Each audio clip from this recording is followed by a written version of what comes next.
अभी हमारे पास एक बिटिया आई है जो कदम कुआं लोहानीपुर से ही है और इनकी मम्मी है। एक बच्चा है जो 4 महीने का है और इसका प्रॉब्लम क्या है इनसे पूछते हैं। क्या बेटा आपको क्या दिक्कत है? मेरे हस्बैंड बहुत हमें मारपीट करते हैं, मतलब अच्छे से नहीं रखते हैं और मेरी गोतनी से उनका अटैचमेंट भी है। और मेरी सास भी नहीं रहने देती, मेरा भैंसुर भी, सब लोग मिलकर मारपीट करता है, हमें घर से भगा दे। दहेज के लिए टॉर्चर मेरी सास करती है, कहती दहेज लेकर आओ तब रहना पड़े, और नहीं तो अपने बाप का जो घर है ना मेरे बेटे के नाम पर लिखवा। ये चीज़ है। दहेज नहीं मिला था शादी में? दहेज मतलब पूरा सामान दिए थे और कुछ नगद भी दिया गया था, उन्हें 50,000 जितना था, क्योंकि लव मैरिज शादी था तो उतना तो अफेक्ट नहीं बनता, तो कितना देंगे, फिर भी दिया गया। और आप भी जॉब करते थे? हम भी जॉब करते थे और लड़का भी जॉब करता था। उसी दरमियान में आप लोग का दोस्ती? हाँ, उनसे दोस्ती हुआ, फिर शादी हुई और शादी अच्छे से हुई। हाँ, हॉल से हुई, कमेटी हॉल से हुई, बारात लेकर पापा खर्चा दिए? हाँ, सारा खर्चा मेरे पापा, करीब 3-4 लाख रुपया शादी में लग गया था उस टाइम। अच्छा। और इसको लड़के को टोटल सामान, पलंग मिला, टीवी, गोदरेज, फ्रिज, जो भी सामान टोटल जो जरूरी का सामान होता है ना, सब कुछ, जेवर, सोने का जेवर 3 थान दिया गया, लड़का को चढ़ा, कपड़ा लत्ता, उसके घर वाले को सब कुछ हुआ। उसके बाद शादी के 4 दिन बाद ही वो दहेज के टॉर्चर करने के लिए ही हमको मारा। और जहाँ मारा वहाँ पे कौन कौन रहते थे उस घर? वहाँ पर उस समय जब मारा था तो हम अकेले ही गए थे। उसकी माँ थी, उसकी भाभी थी, भतीजा था, सब लोग घर में थे। उसकी माँ हमको बोली कि इसको मारो, और हम अंगूठी पहने हुए थे, जो हमको बोली कि इसके हाथ से खींचो, और गले से मंगलसूत्र भी खींच लिया था।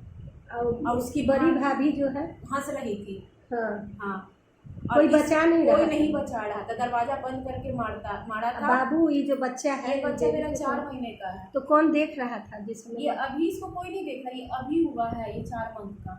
अच्छा, तो इसका खर्चा कौन देता है? इसका खर्चा भी कोई नहीं। हम अभी मायके में रह रहे हैं तो मेरे पापा ही देख रहे हैं। मेरे पापा का इनकम ज़्यादा नहीं है, वो कहाँ से करेंगे? तो इसको देखता भी तक नहीं है इस बच्चे को, और ना हमको 1 रुपया देता है। हमको कहता कि रखेंगे, मगर सबके साथ हमको मारे पीटे, तुम अपने घर नहीं जाओगी ना अपने घर वाले को फ़ोन करोगी, और हमको जान मारने का भी धमकी दिए गए हैं। तो कैसे हम उसके फैमिली के साथ रहना? नहीं रह जाए। कोई सपोर्ट भी नहीं करता है, मारने पर कोई बचाता भी नहीं, दरवाजा बंद करके मारता है और सब लोग तमाशा देखते हैं, है ना? हाँ। और ससुर के मतलब किसी का सपोर्ट नहीं? ससुर का भी कोई नहीं? ससुर नहीं है। ससुर नहीं है? नहीं। और दहेज मांगने के लिए कौन कहता है? मेरी सास। क्या बोलती है? कि दहेज क्या लेकर आई हो, दहेज लाओ तब यहाँ रहना। यही चीज़ मेरे हस्बैंड करते हैं, मेरी माँ ठीक कर रही है, पूरा घर वाला कहता है हाँ दहेज लेकर आएगी तब रहेगी। और हमको भगा दिया गया घर से, मेरा ससुर, मेरा भैंसुर भगाया, मेरी गोतनी, मेरे हस्बैंड, यहाँ तक कि जो उसका भतीजा 18 साल का, वो हमको बोला मारेंगे, खड़ा कर दिया था हाथ मारने के लिए मेरे हस्बैंड के साथ। मेरा हस्बैंड धक्का दिया कि लो इसको मारो, ये चीज़ किया।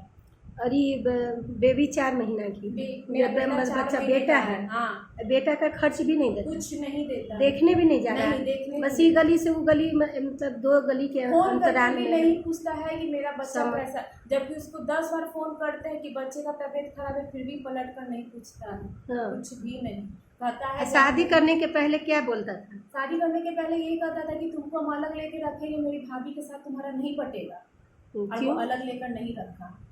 1 महीने के लिए रूम लिया, शादी किया और घर खाली, और सारा सामान रख लिया। क्यों नहीं पटेगा भाभी के साथ? मतलब मेरा मतलब कि उसका रहन सहन अलग है, तुम्हारा रहन सहन अलग है। वो तो जानता था, जैसे कि पता चला कि गलत संबंध है, देख लेगी तो कुछ, इसीलिए पहले ही ऐसे बोलता है। तुम आँख से देखोगी ना तब तुम हमको बोला। जब मैडम हम उसको 2 बजे रात को पकड़े, देखें, उसको बोले तो वो कहता है कि नहीं हम नहीं हैं, हम दोनों नहीं हैं, ऐसे कहता है। तो क्या है तुम दोनों में? कितना बार किचन में देखी, मेरी माँ भी एक बार उसको किचन में दोनों को एक साथ देखी, बुलाने के लिए गई थी कि देखिए आरती का तबीयत खराब है, फ़ोन क्यों नहीं उठा रहे थे। बेधड़क गई तो देखी देवर भाभी दोनों किचन में घुसे हुए एक साथ सट कर खाना बना रहे। हाँ, खाना बना रहे थे। अब वो हंस के उससे बात कर रही थी, अब वो उसके साथ अकेले, घर में कोई नहीं। तो क्या मतलब अपने सासू माँ को जब आप गई अपने दामाद को बुलाने तो क्या बोले दामाद आपसे? हम बोले कि इसका तबीयत खराब है, घर चलिए, हम किराया पड़ते हैं ना, वही हमको देख देखे चिढ़ा गए, देखे कि भौजाई के साथ रोटी बना रही थी, अरे लेकिन देख ली साथे दोनों को तो गलत समझेगी हाँ तो गलत हम समझिए रहे हैं, अभी तक गलत समझ रहे हाँ। मेरे पे कोई चांस ही नहीं। तो अब हमको महिला थाना का भी तुम आवेदन दिखा रही हो, कदम कुआं थाना का भी कहीं से सपोर्ट नहीं मिला? नहीं मिला। महिला थाना में गए, वहाँ पर उसको बुलाए, समझाए, साथ रहो। उस समय अलग किराए पे घर लेकर रहता था, तो बस 2-4 महीना साथ रहा। उसके बाद मेरी सास आकर बहुत लड़ाई झगड़ा की, मारपीट की, हमेशा मार वहीं चली जाती थी जहाँ तुम रहती घर थी? लिए रहते वहीं पे चली जाती थी। वहीं तुमको पे- मारपीट करने लगती थी? हाँ, मतलब बेटा को कान भरती थी और हमसे बेटा बहुत मारपीट करता था। मेरा दोनों हाथ का उंगली तोड़ दिया। मेरा कहाँ पूरा दिखाइए, तोड़ दिया। उंगली दिखाइए। ये उंगली को ये तोड़ा दोनों उंगली, हाँ ये और ये उंगली को हाँ। तोड़ दिया। अब पीठ पर मारा था एक बार, तो यहाँ का हड्डी तोड़ दिया। ओहो। आँख पर मारा कि एकदम मतलब आँख में दर्द रहता, ऐसा मारा। बाल अभी पकड़ शादी कर- का कितना साल हो रहा है? शादी का भी 1 साल 8 महीना हुआ है। और ये सब कुछ हो गया? सब कुछ हो गया, यहाँ तक कि यही कदम है को डिवोर्स प्रेम दे का देंगे। निशानी। हाँ, डिवोर्स तक दे देंगे, लेकिन बोलता है। तुमको हाँ डिवोर्स देने के लिए कहते। उसकी माँ भी कहती कि इसको छोड़ दो। उसकी भौजाई सीधे से बोली कि सब कुछ जब हम तुमको कर रहे हैं, दे रहे हैं, तो तुम इसको क्यों लेकर आया?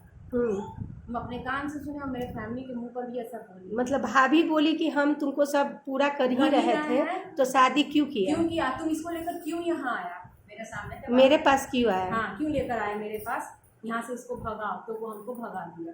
अब वो अपनी भाभी के ही पास अभी भी रह रहा है। तो भाभी रहने नहीं देती है? अगर तुम अलग से किराए पे रहती हो, वहाँ भी नहीं रहने नहीं देता? नहीं रहने अब बोलता है क्या कि अब छोड़ देंगे तुम? हाँ, छोड़ देंगे, तुमको तलाक दे देंगे।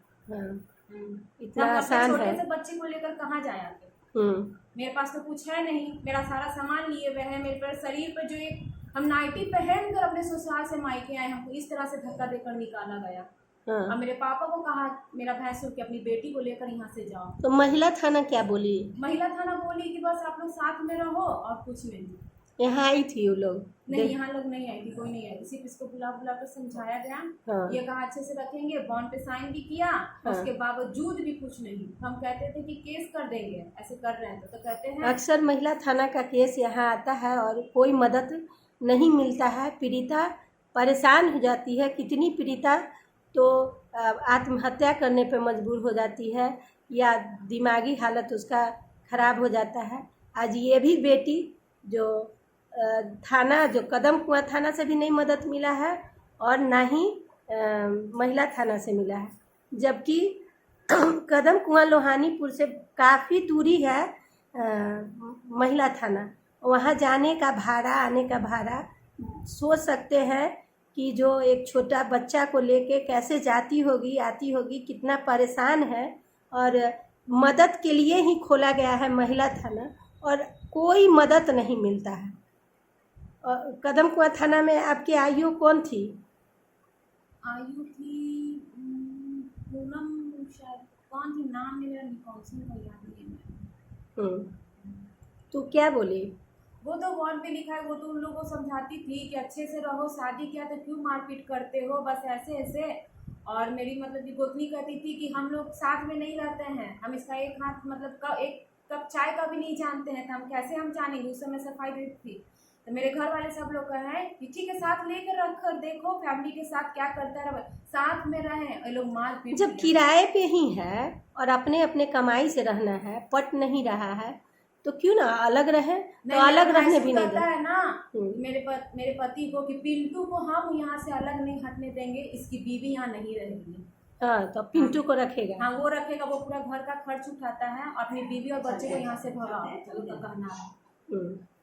हमको नहीं रखेगा वो लोग। सीधा मतलब कि दिखावटी से कहता है कि हम रखने के लिए तैयार हो, रखने के लिए तैयार नहीं है। हम समझ रहे हैं, अवैध संबंध है। हाँ। और इसी के खर्चा से उसका घर चलता है। और जो तुम्हारा भैंसुर है क्या कुछ करता है? कुछ नहीं वो करता, सिर्फ गाड़ी का रिपेयरिंग करता है। 150 एक दिन में आया, उससे घर थोड़ी चलेगा और किराया थोड़ी जुटेगा। तो तुम्हारे हस्बैंड का ही पैसा से, और हस्बैंड मतलब तुमको नहीं रख रहा है, वहाँ खर्चा जुटा रहा है। सब कुछ, घर का किराया, राशन पानी, टोटल, यहाँ तक कि अपनी भौजाई को साड़ी तक ला कर देता है।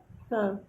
उसके बच्चे लोग का जितना सेवा पानी होता है ना, सब कुछ करता है। स्कूल का फीस वगैरह, स्कूल छोड़ना, सब कुछ। अपना बच्चा हुआ है 4 महीने का, लेकिन उसको एकदम फिक्र नहीं कि मेरा छोटा सा बच्चा है। ठीक है बेटा, आपको मदद मिलेगा यहाँ से।